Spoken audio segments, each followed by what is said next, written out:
Ganito yung ginagawa namin dito. Pakinggan yung mabuti at obserbahan kung ano ang ginagawa nila dyan at ano ang ginagawa ni Libayan at kung paano niya minamanipulate ang mga listeners niya. Base na rin sa sinabi niya. Si Kai nag-agree doon kay Jojo de Guzman. Ako nag-agree kay Kayo. Kayo mag-agree din kayo sa akin. Okay? Kayo mag-agree din sa akin. Iyan ang mga salita na nagmumula sa isang abogado na nagtuturo daw ng critical thinking and yet telling his listeners na mag-agree sa kanya. At ang reason niya, eto, pakinggan ninyo. Correct, sabihin nyo din. Correct, ganon. Para correct tayong lahat. Pag pinak-check tayo, madami tayo. Oo. Pag pinak-check tayo, madami tayo? Kasama ba dyan, Libayan, na kapag nakasuhan ka, makakasuhan din sila para damay-damay na? Ganun ba yon? This is only my opinion and my observation. Tingin ko nang binuo ni Libayan ng channel na yan, genuine naman yung kanyang layunin na magturo ng batas. Kaya kung mapupunan nyo, maayos naman yung mga content nila sa simula. Pag tinatama siya, hindi pa siya nagagalit. Pero nalunod si Libayan ng mga papuri at pagtaas ng views at dami ng kita. Nang nagsimula siyang bumatikos at sumausaw sa mga viral videos at sikat na tao. Ang listeners kasi pag nakitaan nila ng tapang ang pinakikinggan nila, nagugustuhan nila at lalo naman itong tumatapang magsalita. At kapag hindi nababantayan yon at walang nagtatama, eventually makakasanayan na yon at nagiging normal na lang yon sa tao. At kapag ang totoo na bulatlat, mahirap nang makabalik at iyon ang nangyari kay Libayan. Hindi niya napansin ang mga limitasyon niya bilang isang abogado. Kaya itong sinabi niya dati, bumalik lahat sa kanya. Na kapag yung totoo ay binlatlat sa mukha nyo,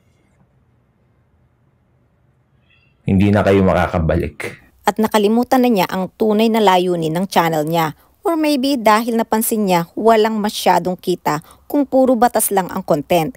Kaya sinimulan niyang haluan ng mga trending at katsismisan. Pero ang nakakalungkot, nalunod na siya sa ganoong estilo ng pagkukontent. To the point na lumalagpas na siya sa limitasyon niya bilang abogado. Kaya imbis na matuto ang listeners niya, nalito at galit ang naihatid nito sa kanila. At ngayon, ang community ni Libayan ay hindi na para matuto ng batas, kundi bumuo ng isang community para every time na bumabati ko siya, may mag-agree sa kanya. At may makasama siya sa tuwing manlalait siya sa mga taong hindi niya gusto. Again, hindi masama ang bumatikos pero dapat alam natin ang limitasyon natin. Okay, tuloy natin at obserbahan yung mabuti itong ipe-play ko. Then after, ibibigay ko ulit ang opinion ko. Maaring mag-agree kayo sa opinion ko at maari din namang hindi. Let's continue. Unlike now na i-text mo. Kumbaga, ngayon lang nahalungkat. Ngayon lang nahalungkat yung mga katarantaduhan ni Raffy Tulfo. Kaso hindi naman natin alam kung si Raffy Tulfo yan. Bawi agad eh. Sa tingin ninyo, bakit humagalpak ng tawa si Libayan sa sinabi ni Kayo?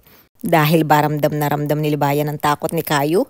Dahil sinabi nito, ngayon lang nahalungkat ang katarantaduhan ni Raffy Tulfo. Sabay bawi, na kaso hindi naman natin alam kung si Raffy Tulfo yan.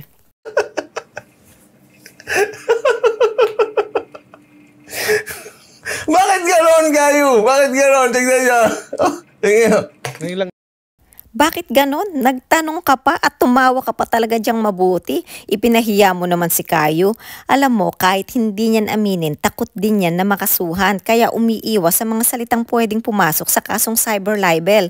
Kahit sino naman takot makasuhan ng cyber libel. Sino ba naman ang gustong makasuhan?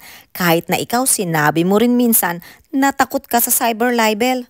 Pero ikaw, abogadong banat ng banat, hindi nag-iisip at hindi ina-apply at inuunawa ang mga limitasyon mo bilang abogado. Kahit sa pagtuturo ng batas, turo ka ng turo. Kahit hindi ka sigurado, you pretend na alam mo ang itinuturo mo. Unfortunately, may mga maalam sa batas na nakikinig sa iyo. Puro daldal ka, walang isip-isip, tapos pag kinorek ka, galit ka pa. Pinagtatawanan mo si Kayo, takot din niya na makasuhan. Kaya nag-iingat. Gusto mo naman tumulad kay I Am Sean Wayne, kay Apoluna, kay Teacher Mark.